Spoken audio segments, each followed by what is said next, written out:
Assalamualaikum warahmatullahi ta'ala wabarakatuh. Bismillah, alhamdulillah, wassalatu wassalamu rasulillah, wala hawla wala quwata illa billah, amma ba'du.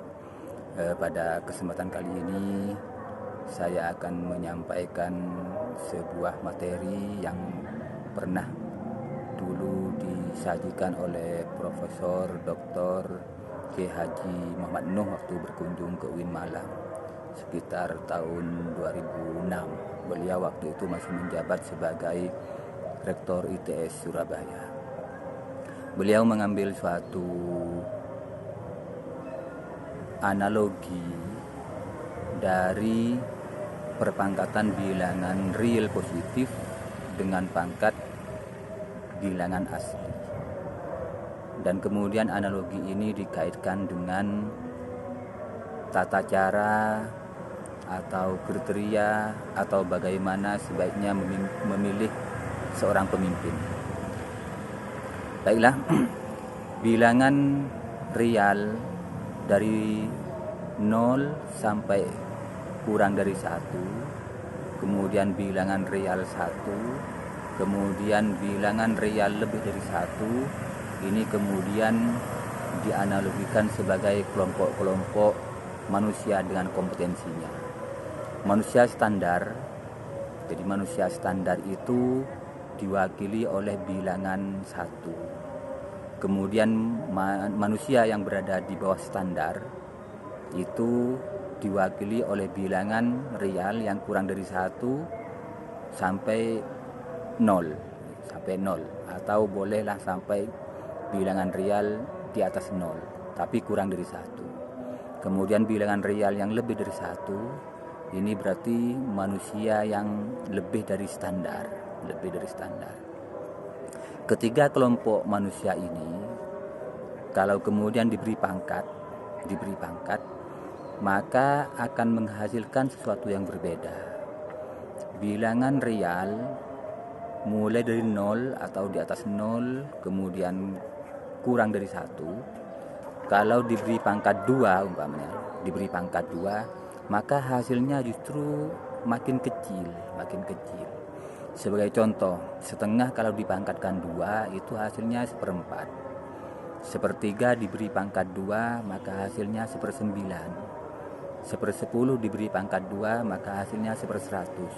Jadi bilangan real di bawah 1 dan di atas 0 kalau diberi pangkat bilangan asli, pangkatnya lebih dari 1 umpamanya, pangkatnya 2, 3 dan seterusnya, maka hasilnya justru akan makin mengecil.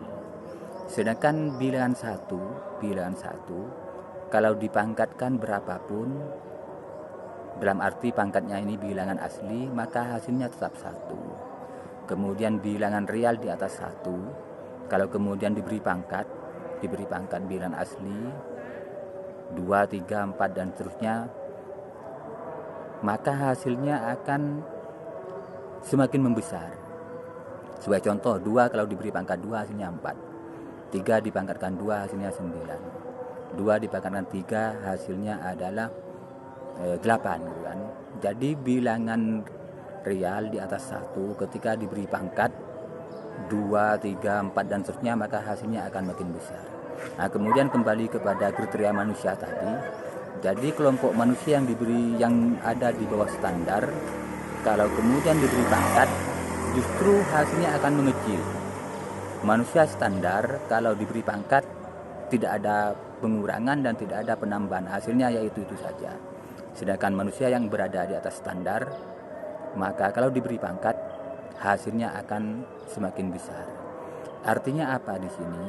Bahwa orang yang di bawah standar tidak mempunyai kompetensi sebagai manusia standar, kalau diberi pangkat, kalau diberi jabatan, maka kepemimpinannya tidak akan membawa kepada suatu kemajuan, tetapi justru akan membawa kepada kemunduran.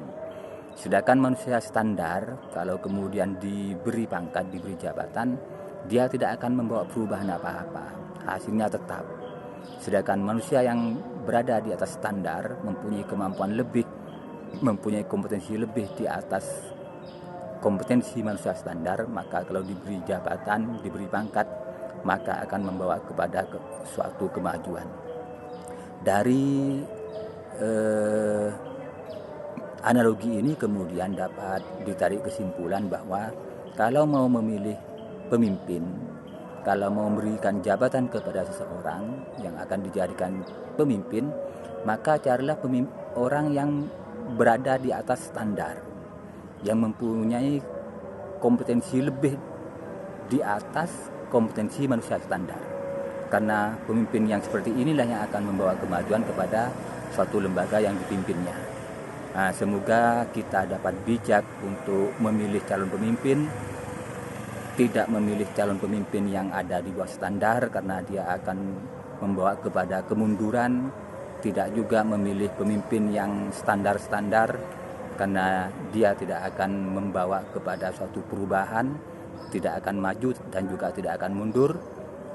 Semoga kita bisa bijak, cerdas untuk memilih manusia yang berada di atas standar, sehingga kalau orang ini diberi amanah, diberi jabatan, diberi pangkat, maka akan membawa kepada suatu kemajuan. Tetapi seperti yang pernah disabdakan oleh Rasulullah, kita masing-masing adalah pemimpin. Maka marilah kita berdoa bahwa kita dan orang-orang yang akan kita jadikan pimpinan dapat melaksanakan amanah kepemimpinannya dengan baik.